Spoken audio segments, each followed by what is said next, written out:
பணம் சம்பாதிக்க வெளியூர் வெளிநாடு சென்றவர்கள் அவசியம் பாருங்கள். வெளிநாட்டில் வேலைக்கு சேர்ந்த உடனேயே சொந்த ஊரில் வீடு கட்ட நினைக்காதீர்கள். ஒரு 10 வருடம் அவகாசம் எடுத்துக் கொள்ளுங்கள். ஊரில் இருக்கும் உறவினர்களுக்கு காண்பிப்பதற்காக கடன் வாங்கி நகைகளை வாங்காதீர்கள்.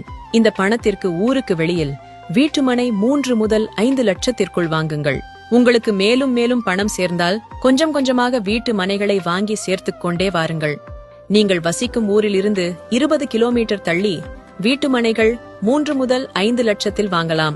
இதுபோல் வீட்டுமனைகளை வாங்கி உங்கள் சேமிப்பை துவங்குங்கள். 10 வருடத்தில் நிச்சயம் 5 வீட்டுமனைகளாவது வாங்கியிருப்பீர்கள். கட்டாயம் உங்கள் வீட்டுமனையின் விலை பன்மடங்கு உயர்ந்திருக்கும். 10 வருடம் கழித்து உங்களிடம் இருக்கும் 5இல் 4 மனைகளை நல்ல விலைக்கு விற்று மீதம் இருக்கும் ஒரு வீட்டுமனையில் உங்களுக்கு பிடித்த மாதிரி அழகான பங்களா ஒன்றை கட்டிக்கொள்ளுங்கள்.